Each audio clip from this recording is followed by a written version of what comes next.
tal? ¿Cómo está? Muy buenos días, un placer saludarles. Soy Fernando del Rincón. Bienvenido a Fuentes Confiables. Un gusto que nos acompañe. Y como todos los fines de semana, les recuerdo que este programa está siendo grabado. Importante mencionarlo por la velocidad en la que se generan noticias, particularmente de, yo diría, bueno, de los tres países de los que vamos a estar hablando el día de hoy. Mayormente de Venezuela. Usted sabe que las cosas cambian a cada minuto. Hay declaraciones, contradeclaraciones, vaya, en fin, lo que se le ocurra. Entonces, bueno, saber que está grabado porque mis invitados están informados, pero tampoco somos adivinos, ¿no? Es el futuro. Así que de aquí a que salga ese programa al aire, las cosas pueden haber cambiado. Vamos a estar hablando, obviamente, de Venezuela, de lo que ocurre en el caso de Roberto Marrero. Por otra parte, la reacción de la comunidad internacional. El papel lo sigue aguantando todo, pero en las acciones, bueno, pues son las sanciones que ya hemos venido viendo. Esto es lo que ya llama la atención con la declaración de Luis Almagro, trayendo de vuelta o reviviendo el tema de la responsabilidad de proteger, que es un tema que bueno, implica una intervención militar en Venezuela, ¿no? Pero ya Luis Almagro lo hace públicamente, es decir, habla de la responsabilidad de proteger. Y por otro lado, lo que está ocurriendo en Guatemala, en esta pugna de poderes que hemos visto ya desde hace pues más de un año. Estoy hablándole de Jimmy Morales, la CICIG, la exfiscal Telma Aldana, ahora candidata, que tiene una orden de captura, pero al mismo tiempo ya fue inscrita como candidata. Se debaten entre que si tiene o no tiene la inmunidad, en fin. Y por el otro lado estamos hablando de Nicaragua, un diálogo que, con todo respeto, parece un vacilón, ¿no? Porque se comprometen a liberar presos, pero entonces cuando liberan resulta que tienen al mismo número o a más, y después los tienen que volver a liberar, y entonces Daniel Ortega sale a hablar, pero Ortega ni siquiera habla del diálogo, y entonces califica a la oposición como caínes, en fin. No, en Argentina tienen una palabra muy buena para definir estos escenarios, pero no la puedo decir. Empieza con D. Voy a dar la bienvenida a mis invitados esta mañana. Inicio con Antonio María Delgado. Es reconocido periodista venezolano.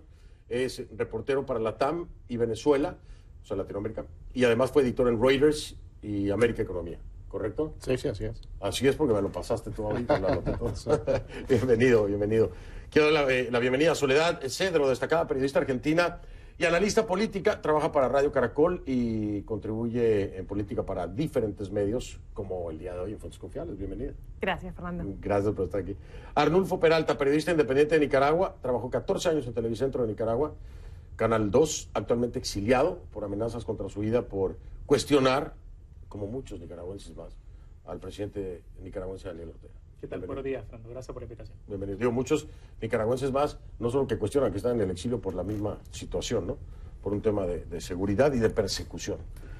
Bueno, en el planteamiento tenemos aquí en la producción Venezuela como el primer tema, ¿no? Si les parece arrancar con esto y lo que veíamos ocurre la semana pasada con Roberto Marrero, jefe de despacho de Juan Guaidó. Así es. Además pues una reacción internacional que para muchos, de nueva cuenta, deja mucho que desear. Hay cada vez más presión para que haya acciones concretas, y la acción concreta que mayormente apuntan es una intervención militar.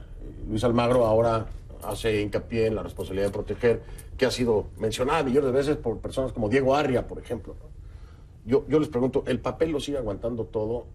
¿Ya es momento de tener otro tipo de acciones? ¿O seguirán funcionando desde su perspectiva las sanciones administrativas que está tomando Estados Unidos contra PDVSA, contra personas particulares del régimen de Maduro? Y hoy anunciaron nuevas sanciones. Anunciaron contra una serie de bancos venezolanos, incluyendo el Banco de Venezuela, que es uno de los mayores del país, contra Bandés, que es el Banco de Desarrollo de Venezuela, el cual por años fue el eje de una serie de esquemas de corrupción, se financiaba de todo. Chávez manejaba ese banco como si fuera su chequera personal y tenía miles de millones de dólares ahí, y otros bancos que están relacionados con ese.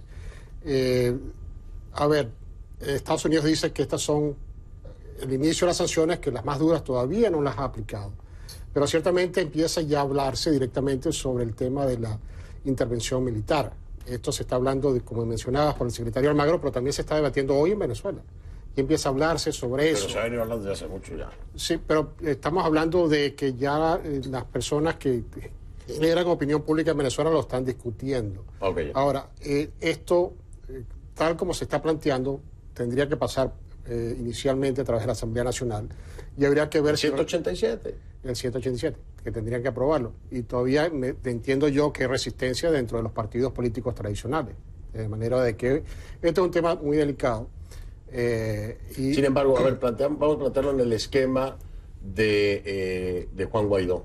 Es decir, tiene necesariamente que pasar por la Asamblea convocando el 187 o puede ser, en este caso, Juan Guaidó, que es reconocido como presidente encargado por más de 50 países, el que lo convoque. ¿Necesariamente tiene que pasar por la Asamblea? Según la Constitución, es la Asamblea la que puede autorizar que haya presencia de una misión militar extranjera en el país. Okay. De manera de que si se quiere seguir las reglas, tendría que ser así. Quien hace el planteamiento, la solicitud, puede ser cualquiera, puede ser el Guaidó, pero puede ser cualquier funcionario. Pero tiene que aprobarse o invocarse el 187. Y para que Estados Unidos, o para que Brasil, o para que Colombia, y muchos de estos países han manifestado que no están muy contentos con la idea, para que ellos puedan ir... Casi todos, ¿no? Sí. Casi todos han dicho vía pacífica, vía diplomática. Hay salida pacífica. Si alguien tuviera la respuesta, creo que todo sería mucho más sencillo. No se sabe qué es lo que puede pasar. Ahora, es evidente que Maduro va a hacer todo lo posible por resistir. Esta semana vimos que hubo un diálogo entre Estados Unidos y Rusia en Roma, quizás para negociar una posible salida de Maduro. Por otro lado, se sabe de las negociaciones con el gobierno español. Abrams mismo ha dicho que por el momento no está contemplada la intervención militar, así sea de una coalición, no solamente de los Estados Unidos, aunque todo está sobre la mesa. Ahora, la pregunta que yo me hago, sé que mucha gente en Venezuela está pidiendo, no solamente los políticos, no es un tema de la Asamblea Nacional, sino la gente está pidiendo una intervención militar. Nos cuentan nuestros colegas a diario que están en Caracas, en Maracaibo, en distintos lugares, que la gente a Guaidó, que está haciendo esta gira por todo el país, le pide que por favor que haga algo, que por las buenas este hombre no va a salir. Es la frase popular. Y entonces, por otro lado, tenemos a Estados Unidos, que está reacio, a Brasil, que ha dicho que no estaría dispuesto a prestar su territorio como base de partida para que una intervención militar de una coalición ingrese a Venezuela, aunque sabemos que existe la opción de Colombia o hacerlo a través del mar. Colombia ha sido, Colombia ha sido quizás un poquito más abierto con el tema, también es porque son los que están recibiendo la influencia más directa de la inmigración. Entonces, por otro lado, también todos estos otros países que están reacios a una intervención militar necesitan de alguna manera que se solucione el tema venezolano. Lo necesitan en términos de seguridad. Para Estados Unidos, por ejemplo, Venezuela es un problema de seguridad nacional. Pero creo que para la región también, ¿no? Para la región es un entera, problema que no se ha asumido. Y es un problema electoral también. Si lo vamos a pensar en términos electorales de Estados Unidos, Donald Trump tiene una reelección en el 2020. Está bien, hay tiempo, pero estamos ya en campaña de alguna manera. Es un tema buenísimo. Y necesita el voto hispano de aquí, de la Florida, porque necesita ganar la Florida. Y el voto hispano de la Florida difícilmente lo va a ganar si no hay un resultado concreto con Venezuela, que a su vez ojalá traiga cola con Cuba y con Nicaragua.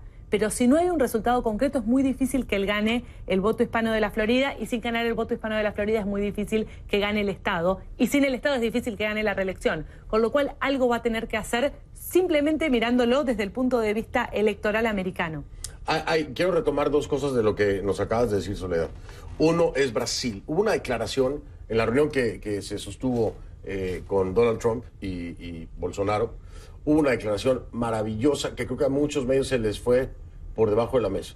Y es que Bolsonaro deja claro, dice, hay temas o hay cosas de estrategia que no se van a discutir en público porque entonces dejarían de ser estrategia. Y a mí el mensaje de esa frase de Bolsonaro me parece contundente, porque estamos viendo movimientos estratégicos en la salida de diplomáticos rusos después de la reunión con Elliot Abrams, en la salida de diplomáticos chinos, que son los dos países que apoyan a Nicolás Maduro. ¿Por qué el mensaje de Bolsonaro pudiera tener detrás una intervención militar o la planeación de la misma? Pero es que aquí, más allá de eso, Fernando, no es si el momento es ahora de una intervención militar, es si ya se agotaron todas las vías para poder llegar a una decisión tan extrema como es la intervención militar en una región que ha sido quemada con leche, en el sentido de que son si se quiere, democracias nuevas, pero desafortunadamente Venezuela en los últimos 20 años viene contaminando a muchos países. En la región centroamericana, sobre todo, Nicaragua es un ejemplo claro de ello y el espejo en el que se está viendo en Nicaragua en este momento. Y entre otros países que tomaron el chavismo como bandera política y que ejecutaron el socialismo del siglo XXI y que, a resumidas cuentas, lo que están estos países sumergidos, muchos de ellos en la pobreza y en crisis sociopolíticas. Tenés a un Grupo de Lima al que Estados Unidos, de una u otra manera, aunque Estados Unidos pertenezca al Grupo de Lima, le ha presionado para que existan más presiones o sanciones hacia el gobierno de Nicolás Maduro y sus allegados. Esta semana se ha conocido de que el Grupo de Lima puede presionar para que Venezuela, a través de Juan Guaidó, tenga representación en el Banco Interamericano de Desarrollo en una cumbre que se realizará en China. En tal sentido, eso habría que esperar esa reacción si realmente el Grupo de Lima puede presionar a China para que Guaidó tenga su representante. Por otra parte, nos encontramos que, Juan Guaidó a estas alturas, con cerca de 86 delegaciones diplomáticas, recordemos que Venezuela hoy por hoy es el que tiene mayor representatividad diplomática de Latinoamérica, solo superado por Brasil y Cuba, a nivel mundial. Estamos hablando de que qué cantidad de estas delegaciones diplomáticas están siendo tomadas en su totalidad por la representación de Juan Guaidó. Pero llevaban varios y dos simbólicas ahora. Simbólicas, aquí en Estados Unidos. Exactamente, que ocurrieron esta semana. Sí, Nueva York, Washington. Ocurrieron esta semana. Entonces, vuelvo al tema de si el momento es ahora para una intervención militar cuando aún se espera que el Grupo de Lima, por ejemplo, presione más a Venezuela. Pero tiene señales, o sea, aquí hay, entiendo lo que me estás diciendo, pero aquí hay señales muy claras, bueno, Antonio, por ejemplo, como lo de Roberto Marrero. O sea, tú estás viendo el accionar de la comunidad internacional, ¿correcto? Cuando pensaríamos todos que este accionar de la comunidad internacional con sanciones, con reconocimiento de Juan Guaidó como presidente encargado, con el desconocimiento de los representantes diplomáticos, porque así es, todos los países que lo han reconocido ya no reconocen a los diplomáticos del régimen de Maduro. Pero entonces la reacción es Roberto Marrero. Es decir, el círculo más cercano a Guaidó, el personaje más cercano a Guaidó, hoy está preso, está acusado de terrorismo. Entonces, ¿está funcionando o está radicalizando al gobierno Maduro? Puede ser contraproducente. O puede estarse probando Nicolás Maduro, o estar probando la comunidad internacional. Yo no sé si ¿Cuál sería la reacción de la comunidad internacional? Yo no sé si a estas alturas Maduro esté probando. Yo no sé si a estas alturas Maduro esté probando. La otra duda es si Maduro fue el que pidió esa detención. Eso, no sé, supongo que Antonio tendrá mucho más información que yo al respecto, pero es una gran duda, a ver si la orden viene de Maduro o si hay un quiebre interno dentro de lo que es el liderazgo de la dictadura en este momento y fue otra persona el que ordenó buena esa noticia detención. Cuando Maduro dice que hay una reestructuración de gabinete, ¿no? Sí. Sí. Interesante eso. Hay dudas sobre eso, precisamente. Incluso el propio Guaidó, el día siguiente, o el mismo día, pero Sí. del arresto, empezó a decir, bueno, Maduro, fuiste tú, o sea, lo que digas que no tienes control del aparato represivo, o eres tú el responsable, o si tú no eres responsable, no tienes control del aparato represivo. De manera que fue uno de los temas que estaba enfatizando, dando a entender de que Maduro podría no haber estado detrás de la orden. Ahora, la intervención. Yo creo que no estamos viendo todavía los preparativos de una intervención. Yo me temo que va a ser necesaria esa intervención, porque tal como hablamos acá la otra vez sobre la naturaleza del régimen, esta gente no se va a ir sino por la fuerza. De manera de que la tesis de que ibas a crear un rompimiento de las Fuerzas Armadas y que iba a haber un movimiento militar que iba a tumbar a Maduro, esa tesis no demostró no estar ahí. Las Fuerzas Armadas me da la impresión a mí que no está en capacidad de intervenir.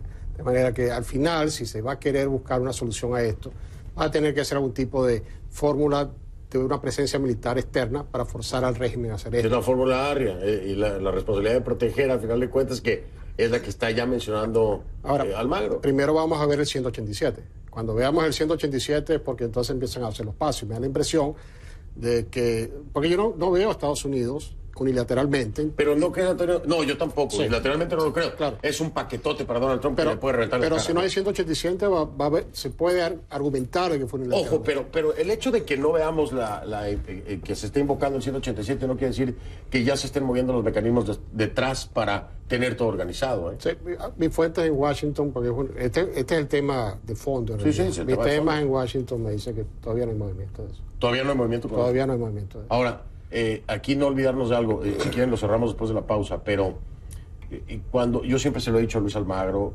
y a varios más, ¿no? Pero particularmente a Luis Almagro. Los mecanismos, la Carta Democrática, el sistema interamericano, no sirven. No están funcionando. O sea, a ver, entendamos una cosa. Tienes a un régimen que está acusado de crímenes de lesa humanidad, de narcotráfico, de relación con grupos terroristas como Hezbollah. Es decir, lo que tienes es un grupo delincuencial que ha tomado el poder. ¿Por qué va a funcionar a través de un mecanismo absolutamente. Acá no es Maduro contra la oposición venezolana. Acá es, como tú dices, Hezbollah, el ELN, lo que queda de la FARC, los grupos narcotraficantes, toda esta gente detrás de la figura de Nicolás Maduro. Tampoco me parece que tenemos que ver a una intervención de una coalición, una intervención militar de una coalición necesariamente como que falló absolutamente el derecho internacional, porque en el derecho internacional está previsto como una medida extrema, pero es una medida que está prevista en el derecho internacional. Déjame marcar pausa, regreso, cerramos la idea regresando de la pausa si quieren, ¿no? Marco pausa y ya regreso.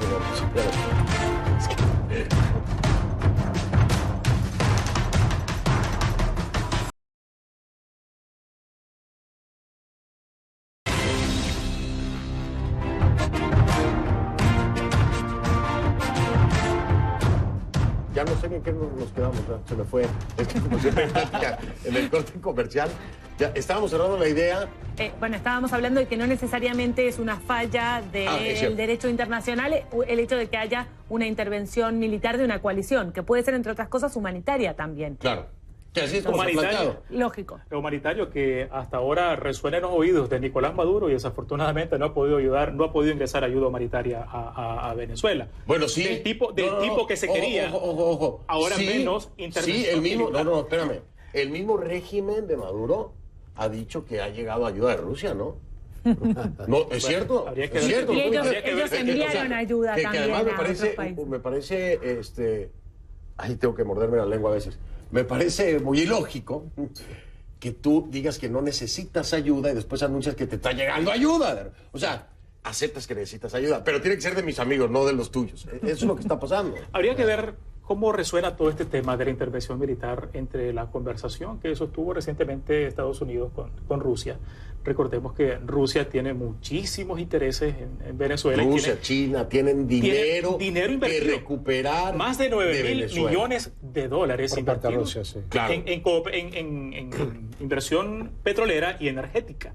O sea, tiene mucho que perder Rusia y ojo, porque a Rusia le interesa, si bien, seguir negociando con Maduro, pero por recuperar esa inversión, están dispuestos a sentarse con quien sea, porque no son 4 centavos los que están. Pero a ver, Arnulfo, aquí hay un tema que lo he hablado con la oposición, con muchos de la oposición, incluso con el mismo Guaidó. Y yo se los dije, tienen que hablar con Rusia y China, porque ellos necesitan recuperar su dinero, no van a perder dinero, ¿no? Ajá. Pero ¿cuánto de ese dinero, de esa inversión es legal? Aquí hay inversión de Rusia y de China que es ilegal. Y es dinero que no van a recuperar, porque la misma oposición ha dicho, nosotros les vamos a dar la plata que les tenemos que dar legalmente, pero la plata que han hecho por debajo de la mesa, nosotros no la vamos a reconocer, porque eso sería avalar precisamente el robo que le han hecho a los venezolanos. O sea, que cuidado, y esa cantidad de dinero. Sí. Creo que esta reunión reciente que tuvo recientemente ahora con el vicecanciller ruso, están discutiendo precisamente de eso. Y según entiendo, por las declaraciones del propio Adams, el mensaje es, hasta que Maduro no salga, ustedes no tienen garantía de que van a recuperar ese dinero. De manera de que hay un planteamiento directamente dado por parte de Estados Unidos hacia el gobierno ruso, diciendo, nosotros podremos buscar una conversación, podemos buscar una fórmula, pero ustedes van a tener que primero dejar ir a este señor, porque mientras él esté en el poder, ustedes no van a poder recuperar esa plata. Y el tema aquí de esos apoyos mayormente son plata. Sí. Turquía es otro de los países, por ejemplo, ¿no? Erdogan.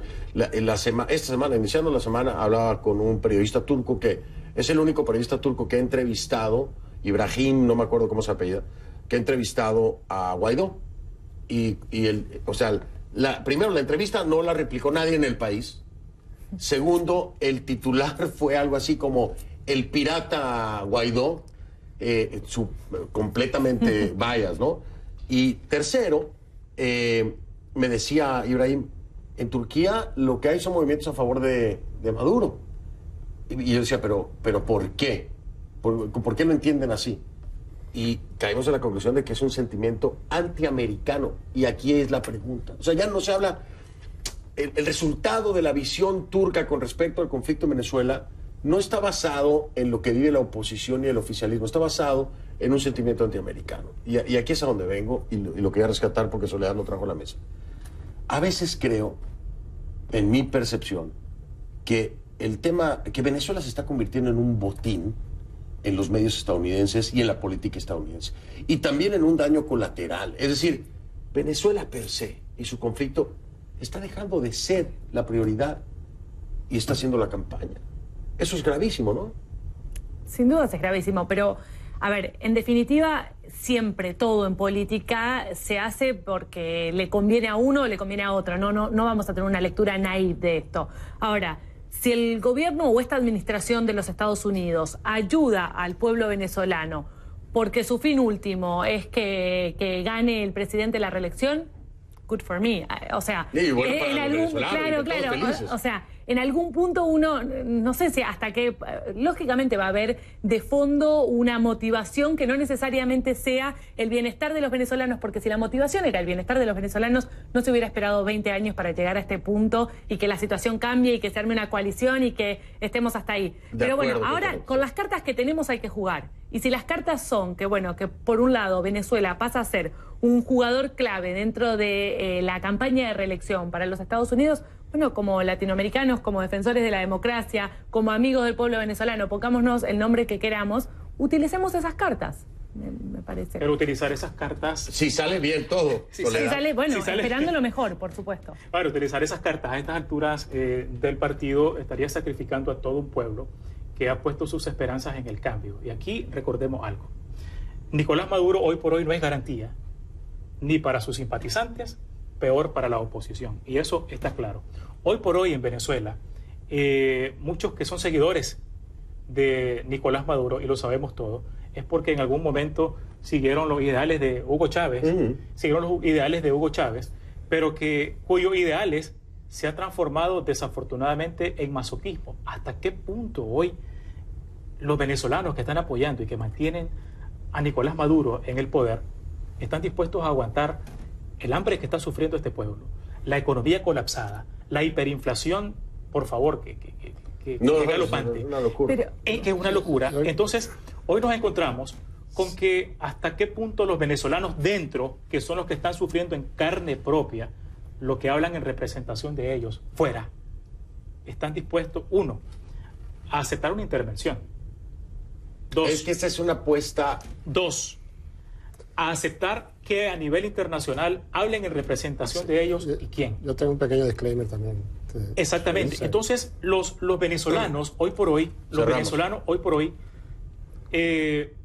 tienen que sentarse a meditar la situación real de este país. Un país colapsado que está contaminando a muchísimos países y arrastrando la crisis que ellos tienen también para otros países, porque es la realidad que vive Colombia hoy por hoy. Es la realidad que puede vivir Brasil tarde o temprano y que la vivió en su momento al inicio de este año y el año anterior. Entonces, yo creo que Venezuela, en el cual se están viendo muchos países latinoamericanos en ese espejo, como Nicaragua, por ejemplo, tiene que salir de ese atolladero que muchos creyeron que había tocado fondo, mas no sabían que debajo de ese fondo hay un enorme túnel que pasa por una palabra y frase secreta y mágica: voluntad política. Y la voluntad política hoy por hoy no la está demostrando el gobierno de Nicolás Maduro en lo absoluto para resolver esto. Pero aquí tenemos que llegar a un fondo mucho más grave. Lo voy a mencionar, regreso para escuchar tu disclaimer y que pasemos al tema de Guatemala. Pero se llama indefensión aprendida. El gobierno, el efecto que ha tenido el régimen de Maduro, el gobierno de Chávez, sobre el venezolano. Hay quienes le apuestan o le han venido apostando a una implosión social, a un levantamiento, a un movimiento civil. La gente tiene síndrome de posguerra en un país en el que no hay posguerra. La gente está agotada porque no tiene alimentos y no se alimenta 3 veces al día. La gente no tiene la energía ni la capacidad emocional ni psicológica para enfrentar nada más que no sea conseguir lo necesario para sobrevivir. Y ahí es que está el meollo del asunto. Venezuela por sí sola, a nivel psicológico y físico, es incapaz de enfrentar al aparato de gobierno. Y esto no lo digo yo, lo dicen especialistas que atienden a venezolanos que salen del país, llegan a tratamiento psicológico en este país y les dicen, señor, usted tiene un síndrome de posguerra. Y recuperar el aparato cerebral, así dicho por especialistas, para estos venezolanos va a ser imposible por el daño que se les ha hecho. No podemos seguir pensando en que Venezuela tiene que arreglar su problema solo, porque ya no puede, está atrofiado y dañado el venezolano que está dentro del país, está aterrado y no tiene la capacidad para hacerlo. Ahí es que está el meollo del asunto. Entonces, ese rollito del papel de los venezolanos tienen que arreglar su problema no sirve. Eso ya colapsó. No sirve. Y eso es hacerse el tonto para no fijar una postura concreta y mucho más agresiva para un problema como este, donde, imagínate tú salir de tu país y tener síndrome de posguerra cuando en tu país no hay una guerra. Es comparar a una persona de Venezuela con una de Siria, para que me entiendas, en el daño emocional y psicológico. Voy a marcar una pausa, me apasioné. Regreso, escucho tu disclaimer. ¿Cuándo no? ¿Cuándo no? Escucho tu disclaimer después de la pausa. Ya venimos.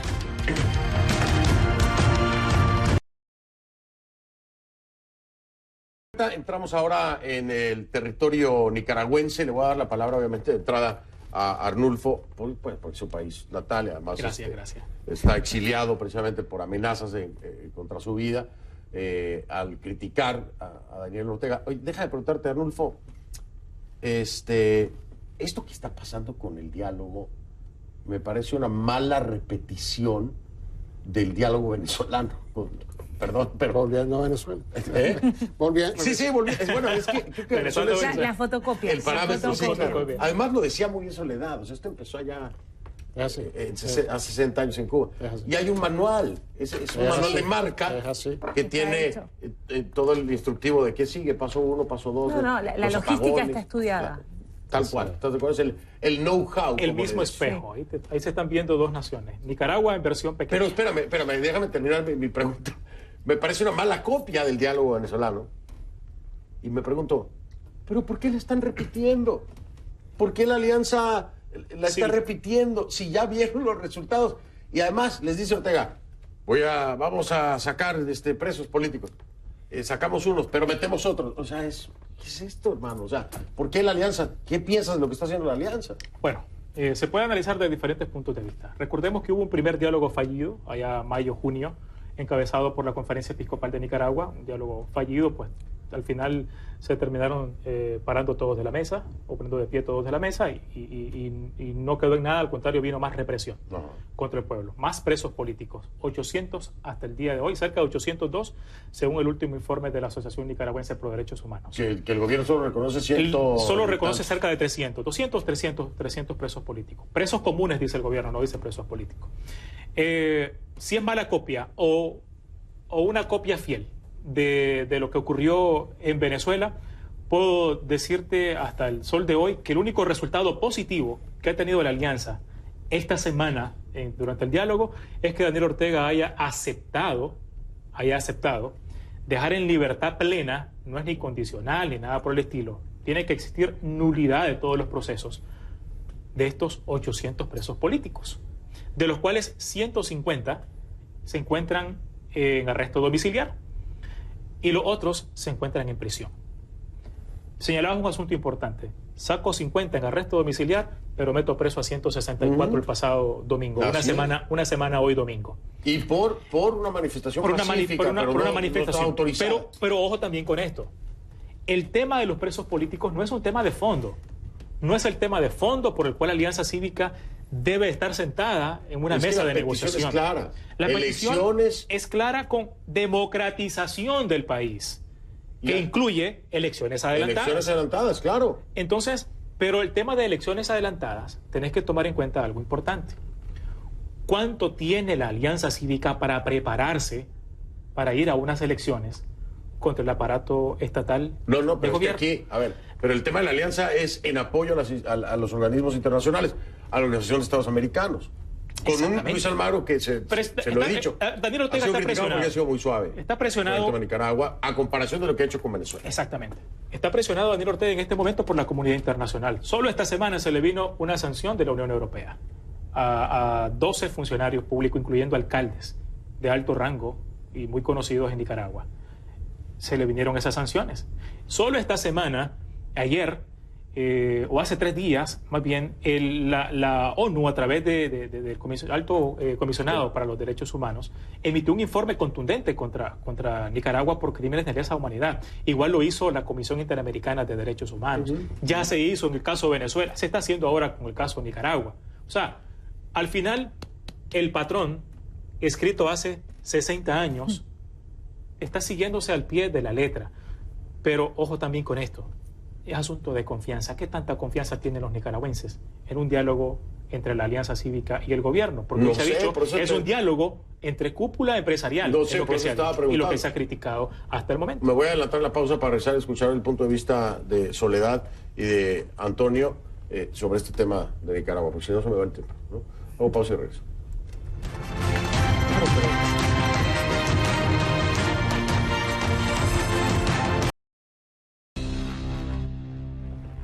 Estamos de vuelta, nos queda poco tiempo. Le voy a dar la palabra con el tema Nicaragua a Soledad para que nos diga su punto. Adelante, Soledad. No, lo que me parece es que tenemos que estar claros cuando estamos hablando de cualquier tipo de este proceso de que se está buscando la democratización, que el sufragio no necesariamente es democracia. Si se va a adelantar las elecciones, como pide parte del pueblo de Nicaragua, que haya un control internacional, que sean elecciones reales, porque simplemente llevar a las urnas cuando los candidatos de la oposición están presos o en el exilio y cuando no están las garantías democráticas no tiene ningún sentido, es una burla más al pueblo. Claro, es como elecciones en Cuba, con un solo partido, un solo candidato. Arnulfo. El diálogo, Digo, Antonio. sí, siguiendo un poco lo que es el guión de Venezuela, simplemente fue una táctica dilatoria. Yo temo que es lo que está pasando en Venezuela. Y el rato que se plantee algo serio ahí, que pudiera de alguna manera atentar o amenazar el poder que tiene Ortega, él simplemente va a dejar eso de lado. De manera de que es simplemente para distraer. Completamente de acuerdo. Bueno, me queda tiempo para darles las gracias. Antonio María Delgado, muchísimas gracias, Antonio, como siempre, por estar aquí. No me estiro hasta allá, pero muchísimas ¿Qué gracias. pasa? Pero Gracias. me debes el cierre. ¿Eh? Me debes el cierre. Pero espera, estoy despidiendo a Soledad. Estoy despidiendo a Soledad. Mi momento de despedida. Entonces, por favor. Ya se te fue el tiempo con esa discusión. Arnulfo, mil gracias. Gracias a todos. Gracias por haber estado aquí. No, gracias, al contrario. Gracias por la invitación. Ya los invitaremos de nuevo, seguro que sí. Oiga, soy Fernando del Rincón. Muchísimas gracias. Patricia Kaplan en la producción y en mi oído torturándome. Nos vemos el próximo fin de semana.